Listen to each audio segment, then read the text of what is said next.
ऐ खुदा जिसने की जुस्तजू मिल गया उसको तू सबका तू रहनुमा। ऐ खुदा अस्सलामु अलैकुम वरहमतुल्लाहि वबरकातुहू।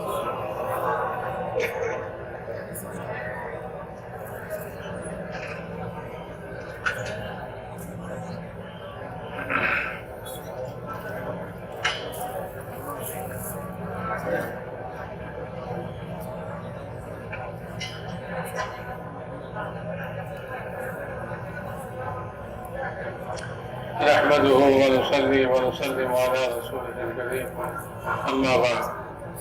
ভাই কথাবার্তা বন্ধ করে দিয়ে খামোশ হয়ে বসে, কোনো আওয়াজ শোনা না যায়।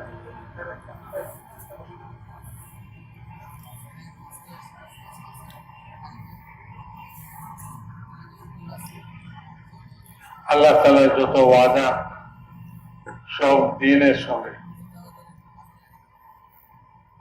দলের সঙ্গে নাই, টাকা পয়সার সঙ্গে নাই, হুকুমত রাজত্বের সঙ্গে নাই, জমিদারের সঙ্গে কোনো ওয়াদা নেই। সমস্ত ওয়াদা হলো দ্বীনের সঙ্গে। দ্বীন দিয়ে আল্লাহ তাআলা নবী করিম সাল্লাল্লাহু আলাইহি ওয়াসাল্লামকে দুনিয়াতে পাঠাইছে।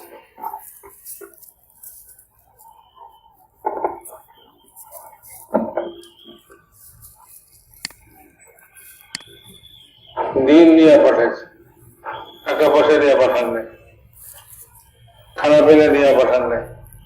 অথচ আরবের লোকেরা, মক্কার লোকেরা অত্যন্ত ক্ষুধার্ত জীবন করে। রাসূলুল্লাহ সাল্লাল্লাহু আলাইহি ওয়াসাল্লামকে যখন নবুয়ত দিয়েছেন, হুজুরের ঘরেও অভাব। জিবরাইল আলাইহিস সালাম হুজুরের কাছে আসে সাফা পাহাড়ের উপরে। হুজুর বলতেছেন, এই জিবরাইল, আজ 3 দিন যাবৎ মুহাম্মদ সাল্লাল্লাহু আলাইহি ওয়াসাল্লামের ঘরে কোনো খানা পিনা নাই,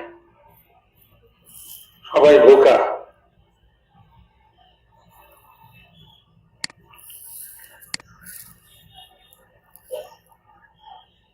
হুজুর আকরাম সাল্লাল্লাহু আলাইহি ওয়াসাল্লাম জিবরাইল আলাইহিস সালামকে বলতেছেন,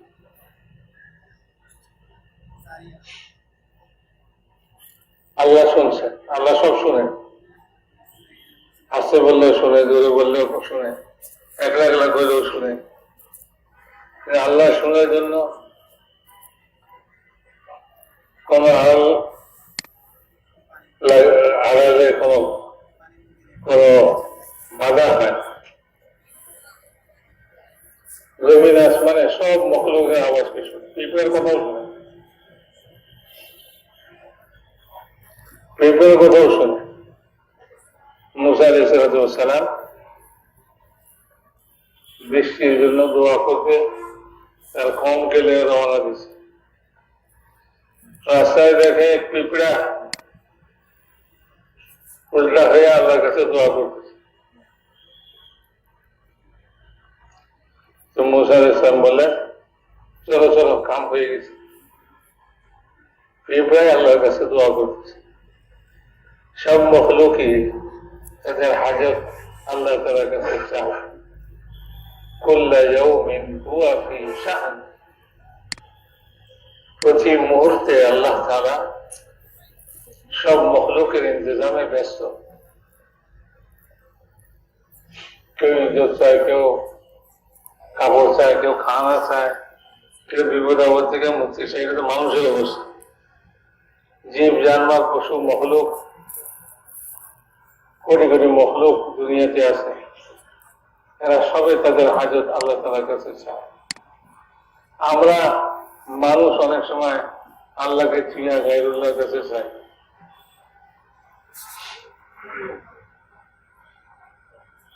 কিন্তু অন্য কোন মখলুক আল্লাহ ছাড়া গায়রুল্লাহর কাছে কখনোই চায় না।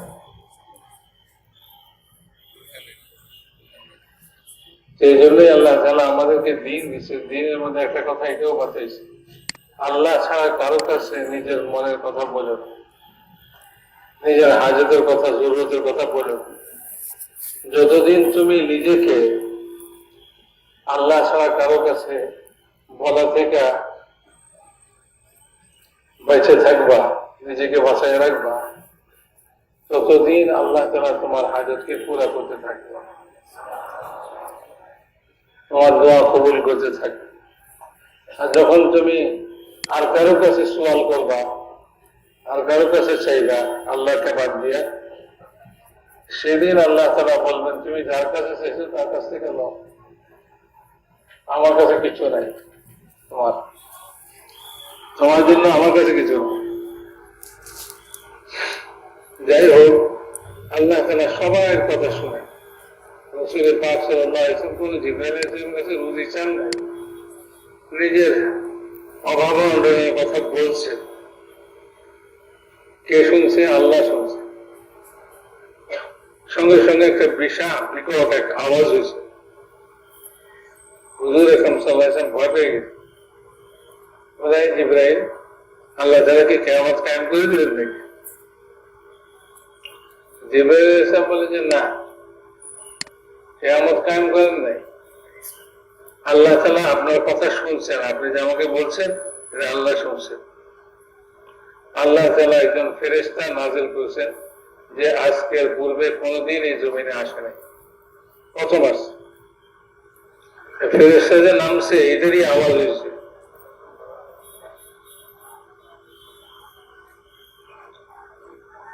তো ফেরেশতা সামনে হাজির হয়েছে। আল্লাহ তাআলার পয়গাম, ইয়া রাসূলুল্লাহ, আল্লাহ তাআলা জিজ্ঞাসা করতেছেন আপনাকে, আপনি কি বাদশাহ নবী হইবেন না ফকির নবী হইবেন?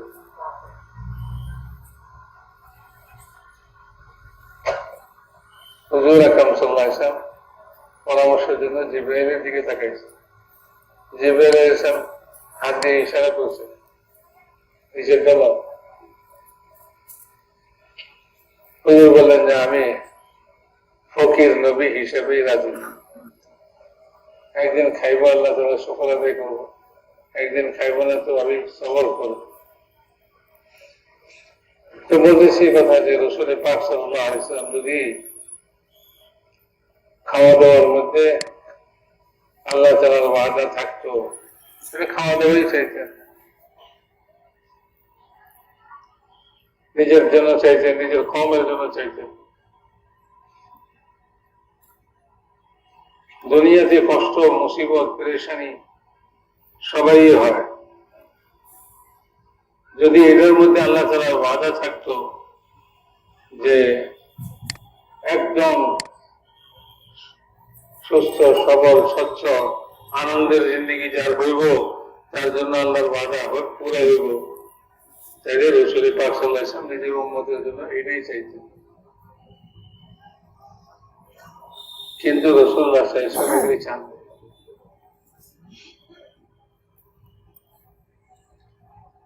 বরং কিছু সাহাবায়ে কেরাম কাফিরদের অত্যাচারে অতিষ্ঠ হইয়া হুজুরের কাছে হাজির হয়েছে, বাইতুল্লাহর কাছে হুজুর বসা। তারা যে বলতেছে, ইয়া রাসূলুল্লাহ, কাফিরদের জুলুম অত্যাচার সীমা ছাড়াই গেছে, আর সহ্য হইতেছে না। এইবার তো আপনি আল্লাহর কাছে সাহায্য চান যে আল্লাহ আমাদের এই কাফেরদেরকে খতম করে দিয়া, তাদের জুলুম অত্যাচার শেষ করে দিয়া আমাদেরকে একটু শান্তিতে বসবাস করার সুযোগ করে দেন। রাসূলুল্লাহ সাল্লাল্লাহু আলাইহি ওয়াসাল্লাম তাদেরকে কি বললেন? তাদেরকে বললেন যে সবই হবে, কিন্তু তোমরা তাড়াতাড়ি করতেছ, তাড়াহুড়া করতেছ, এখনই চাইতেছ। আরে তোমরা কি কষ্ট করতেছ? তোমাদের পূর্বে যারা ছিল তাদেরকে করাত দিয়া দুই টুকরা করে দিচ্ছে, তাদেরকে কতল করছে, লোহার চিরুনি দিয়া তাদের গোশতকে হাড্ডি থেকে জুদা করে ফেলেছে। দিনের খাতিরে তারা এত কষ্ট করছে। তোমরা কত কষ্ট করছো। তো আল্লাহ তাআলার ওয়াদা দ্বীনের উপরে যত কষ্ট একজন মুমিন মুসলমান করবে সব দ্বীনের খাতিরে করবে। যখন দ্বীনের মধ্যে পাক্কা হয়ে যাবে আল্লাহ তাআলার সাহায্য আসবে, আল্লাহ তাআলার ওয়াদা পুরা হবে। দেখেন না মূসা আলাইহিস সালাতু ওয়াস সালাম বনি ইসরাইল ফেরাউনের জুলুম সহ্য করতে করতে মূসা আলাইহিস সালামকে বলতেছে, যে মূসা, আপনি আসার আগেও আমরা জুলুম অত্যাচার সহ্য করছি ফেরাউনের, আর আপনি আসার পরেও আমরা আমাদের ইমানের শক্তি পয়দা করছি, আমরা নামাজ পড়তেছি, আমরা সবকিছু করতেছি যা আগে করতাম না। এখন সবকিছু ঠিকঠাক হয়ে গেছে। আপনি আসার পরেও তো জুলুম অত্যাচার বন্ধ হইল না, কবে বন্ধ হইব? আমাদের দুশ্মন ফেরাউন তো এখনো শেষ হইল না, কবে শেষ হইব?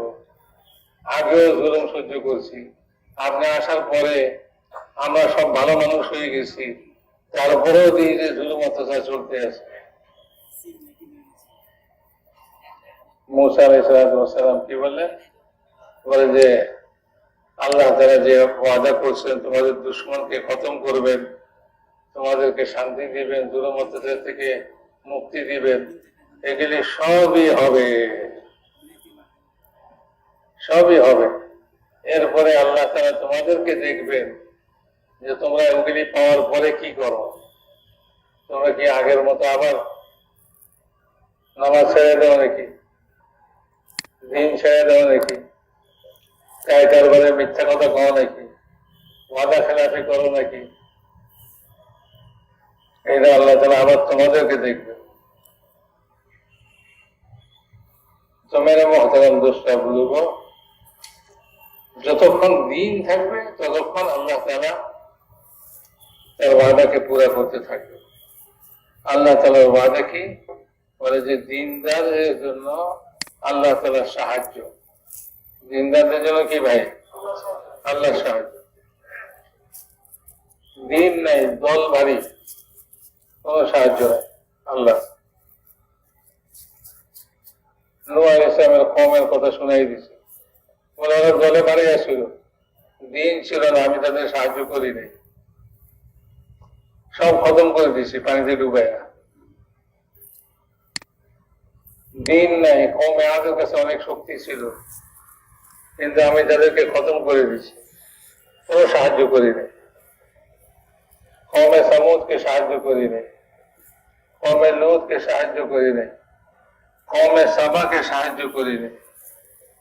কত কওমের কথা আল্লাহ কোরআনের মধ্যে বলছে। কেন?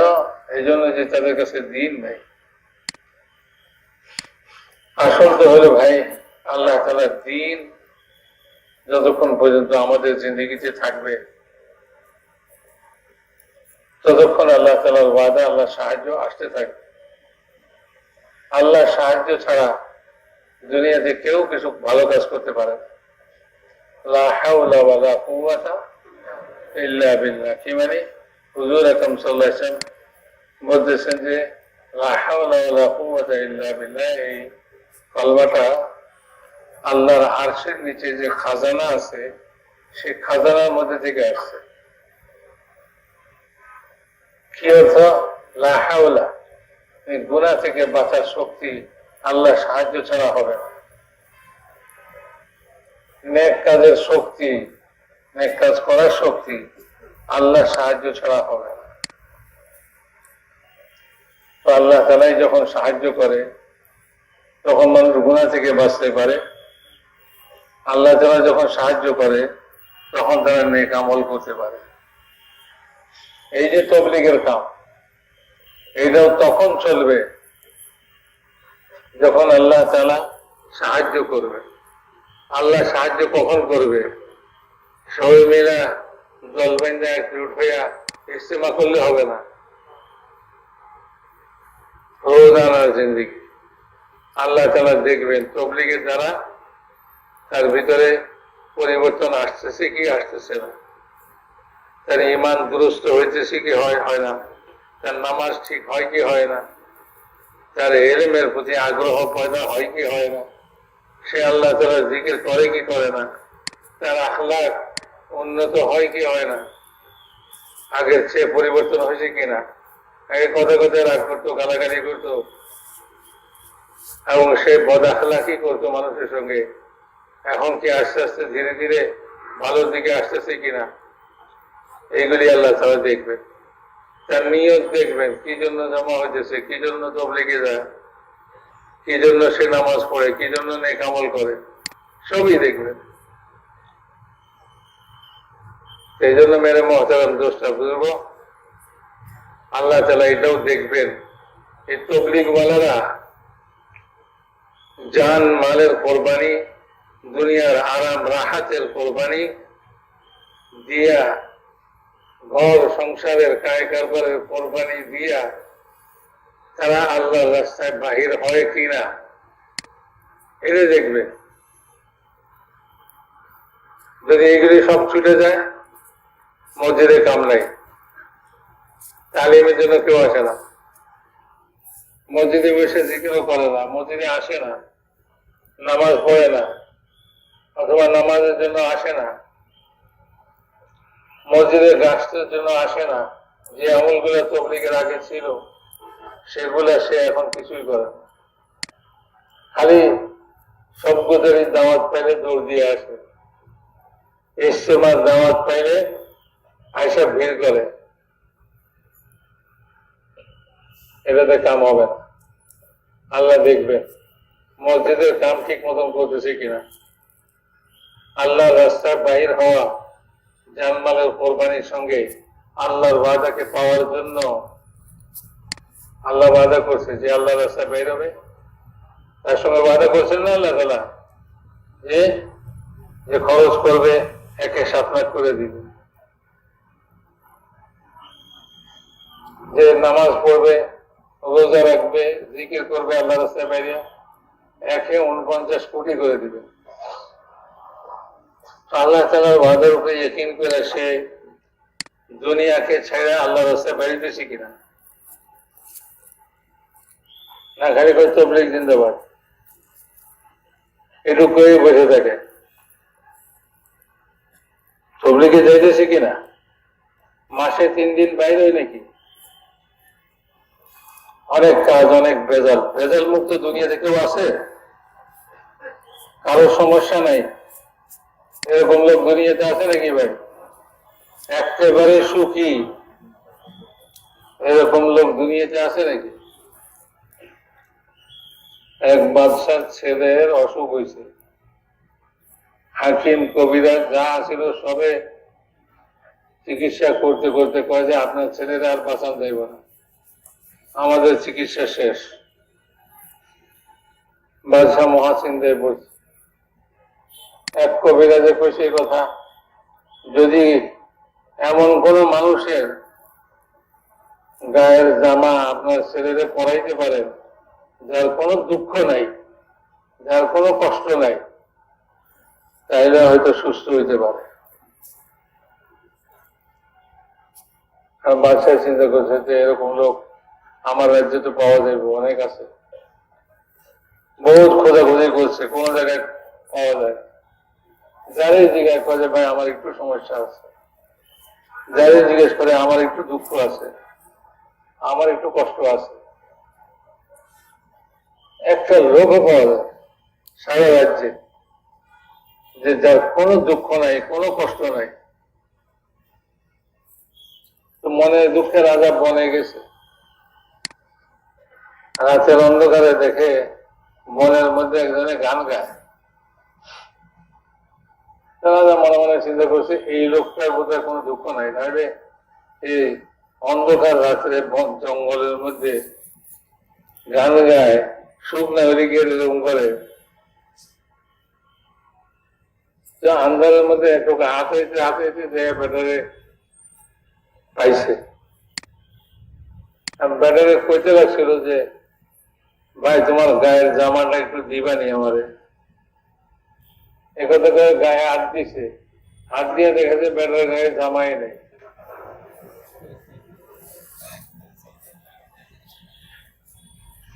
ওই লোকটার গায়ে কোনো জামাই নেই, খালি গায়ে।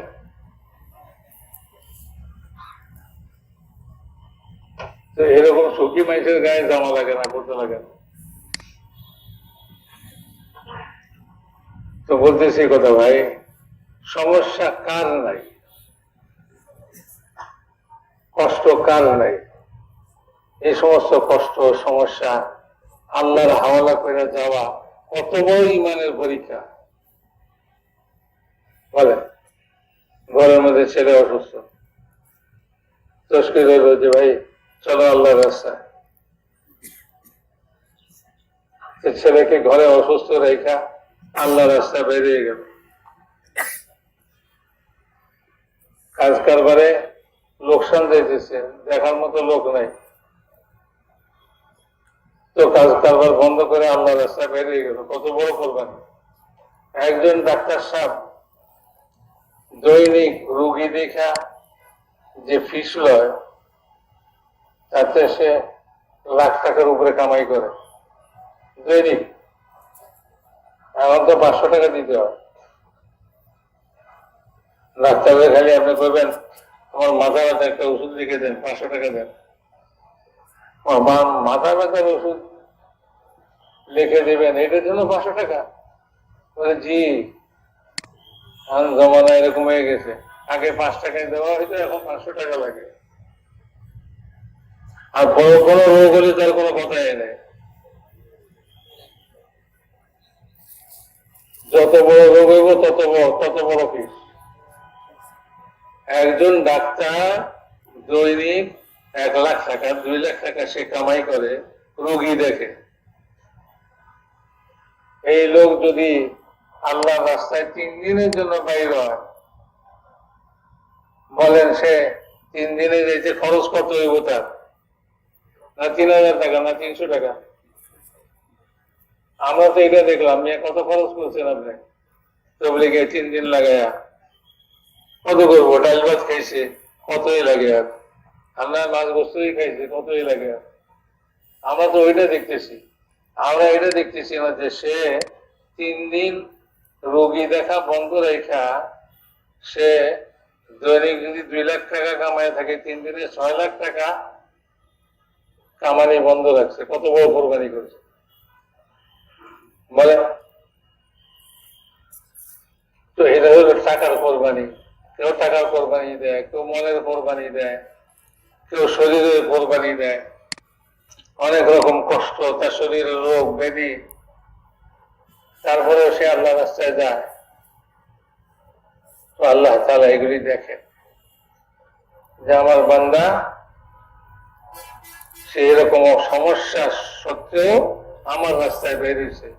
আল্লাহ তাআলা ওয়াদা করছেন কোরআনে যে আমার দ্বীনের সাহায্যে লাগবে, আমি তার সাহায্য করব। আল্লাহ সাহায্য করলে আর কোনো কিছু থাকেনি ভাই। হযরত মাওলানা ইলিয়াস সাহেব রহমাতুল্লাহ আলাইহি, ওনার কাছে একজন আইসা বলে, হযরত আমার স্ত্রী, আমার বিবি মরণাপন্ন অবস্থা, বিছানায় শুয়ে আছে, যে কোনো সময় মারা যেতে পারে। আপনার কাছে একটু দোয়ার জন্য আইছে, আপনি দোয়া করলে হয়তো আমার স্ত্রী ভালো হয়ে যাবে। বুজুর্গ মানুষ। মাওলানা ইলিয়াস সাহেব রহমাতুল্লাহ আলাইহি বলেন, ওই যে জমাত দিতেছে আল্লাহ রাস্তায়, তুমি ওর লোকে চলে যাও।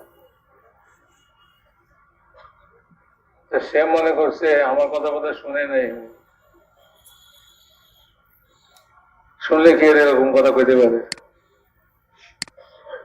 আবার কইছে, আবারও উনি কইতেছে ওই যে জমাত যায়, ওই জমাতের সঙ্গে তুমিও যাও। সে মনে করছে এবারে বোধহয় ভালো করে শুনে নেয়।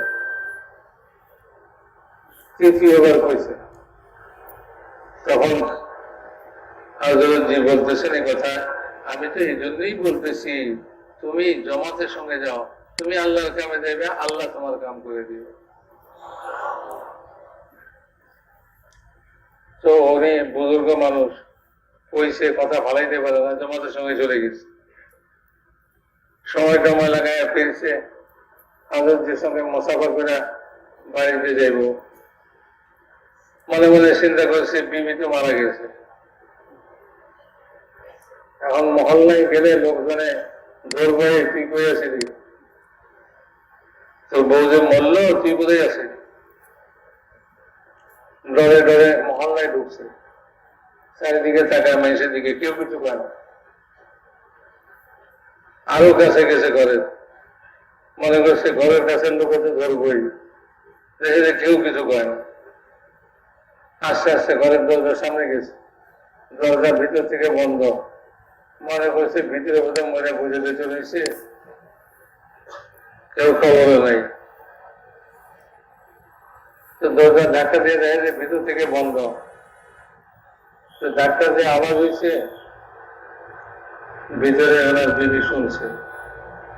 আবার সে বাইরে খায় শুনতেছে ঘরের ভিতরে কেউ ঝাড়ু দেয়, মনে মনে চিন্তা করছে ঝাড়ু দিব কে ঘরের মধ্যে, বিবিকে রেখে গেছি মরা কন্যা, সে তো মরে গেছে, কোনো ঝিনভূত নেই ঘরের ভিতরে ঘর ঝাড়ু দেয়। এর মধ্যে বিবি সাহেব আইসা দরজা খুলছে, দেখা যায় রে জলজান্ত মানুষ, এরকম রোগী রেখে গেছি যে আজ মরে কাল মরে, এখন মরে তখন মরে, এই যদি ঝাড়ু আছে সেই কি ব্যাপার, আর কিছু করার লাগবে না, তুমি ওখানে বইও, শোনা যায়নি ভাই। এখন সে জিজ্ঞেস করে কি হয়েছে, তোমার অসুখ ভালো হইলো কেমনে? আমি তো তোমার মরণাপন্ন রেখে গেছি। মানে আপনি যখন গেছেন এরপরে আল্লাহ তাআলা আস্তে আস্তে আমাদের সুস্থ করে দিয়েছে। এখন সে খুশির চোটে দৌড়ে আবার হযরতজির কাছে আসছে, আয়েশা তো হযরতজি এই ঘটনা, আমি কইছি না তুমি আল্লাহর কামে দেবে, আল্লাহ তোমার কামে লাগবে। কিরকম ইয়াকিন আল্লাহ তাআলার ওয়াদার উপরে। এখানে বহুত হাফেজে কোরআন আছে, বহুত ওলামা ইকরাম, বহুত মাদ্রাসায় পড়েন না তালেবে ইলমও আছে। ইন তানসুরুল্লাহ ইয়ানসুরকুম পড়ে না সবাই? কয়জনের ইয়াকিন আছে? এদের উপরে ইয়াকিন করতে হবে। তো বলতেছি ইয়াকিন করে যখন আল্লাহ তাআলার হুকুমকে পুরা করা হবে, দ্বীনের কাম করা হবে, আল্লাহ তাআলার ওয়াদা পূরণ হবে, বুঝছেন? এই জন্য আমাদের এখন কর্তব্য যেটা, সেটা হলো নিজের মহল্লার মধ্যে মসজিদে 5 কাম শুরু করা। 5 কাম কি করা ভাই? মসজিদের 5 কাম জানা আছে তো? মসজিদের 5 কাম হলো ভাই রোজানা তালিম করবেন মসজিদে, একটা তালিম ঘরে করবেন, একটা তালিম মসজিদে করবেন, ফাজাইলে আমালে তালিম করবেন রোজানা। রোজানা একটু 10 মিনিটের জন্য মশওয়ারা করবেন। ভাই এই মহল্লায় যত ঘর আছে সব ঘরে দাওয়াত দেওয়া, সব ঘরের লোকদেরকে তৈরি করা, আল্লাহর রাস্তায় সময় দিত, মসজিদে এসে নামাজ পড়তো, মসজিদে তালিমে বসতো, এটার জন্য তৈরি করার জন্য ঘর ঘর কাজ করা রোজানা। তো রোজানা এই 2 কাম করা, একটা মশওয়ারা, একটা তালিম রোজানা করব। আর হলো কি জানো, 2.5 ঘন্টা মসজিদে, 2.5 ঘন্টা লাগে রোজানা। ভাই 24 ঘন্টা দুনিয়াবি কাজে 2.5 ঘন্টা মসজিদে লাগে, 10 ভাগের 1 ভাগ। হাদিসের মধ্যে আসে যে এই জমানায় কোন মানুষ যদি 10 ভাগের 1 ভাগ দিনের কাম করে, আল্লাহ তাআলা তাকে এরকম আজর সওয়াবটা আল্লাহ তাআলা তাকে কামিয়াব করবেন। 10 ভাগের 1 ভাগ যদি করে। আর সাহাবাদেরকে বলছেন তোমরা 10 ভাগের 1 ভাগ ছেড়ে দিলে তোমার ধ্বংস হয়ে যাবে। রোজানা 2.5 ঘন্টা, রোজানা তালিম, রোজানা মশওয়ারা। সপ্তাহে 2টা গাছ, একটা গাছ নিজের মহল্লায় আর একটা গাছ অপর মহল্লায়। মাসে 3 দিন নিজের মহল্লায় নতুন নতুন লোকদেরকে তৈরি করে আল্লাহ রাস্তায় 3 দিনের জন্য যাওয়া। বছরের চিল্লা কমসে কম আল্লাহ হিম্মত দেয় 3 চিল্লা। যার 3 চিল্লা হয়ে গেছে সে বিদেশে সফর করে, যত কদম পড়বে এই সব কদম আল্লাহ হিসাব করবে, যত খরচ করবে সব খরচ হিসাব হবে। यहाँ तक के हुजूर আকরাম সাল্লাল্লাহু আলাইহি ওয়াসাল্লাম বলেন, আল্লাহর রাস্তায় যে ঘোড়া, আল্লাহর রাস্তায় যে ঘোড়া দৌড়ে, ঘোড়ার পিঠে সওয়ারি মুজাহিদ, এই ঘোড়ার পেশাব পায়খানা এবং এই ঘোড়া যে পানি খায় সেই পানি, এই ঘোড়া যে ঘাস খায় সে ঘাস খাওয়া, এই সব কিছু কাল কিয়ামতের ময়দানে নেকির পাল্লায় ওজন হবে। যদি ঘোড়ার পেশাব পায়খানা নেকির পাল্লায় ওজন হয়, তো যে লোক স্বয়ং নিজে আল্লাহর রাস্তায় মেহনত করতেছে, দ্বীনের আমল করতেছে, তো তার পেশাব পায়খানা, তার ওযু করা, তার গোসল করা, তার পানি খাওয়া, তার ভাত খাওয়া, তার পয়সা খরচ করা, তার একটু গরম বরদাস্ত করা, তার একটু শীত বরদাস্ত করা, এগুলি ওজন হবে না? এগুলি ওজন হবে কিয়ামতের ময়দানে। এই জন্য ভাই, এই 5টা কাম মসজিদের আমরা শুরু করি, সব গুজারির আমল। এখানেও আমরা একটা রাতের জন্য আসি, রাত্রে থাকি, কিয়াম করার নিয়তে আসি। একটা রাত আল্লাহর ঘরে থাকা হবে, আল্লাহর রাস্তায় থাকা হবে। এইগুলি কামগুলো আমরা করবো তো ইনশাআল্লাহ।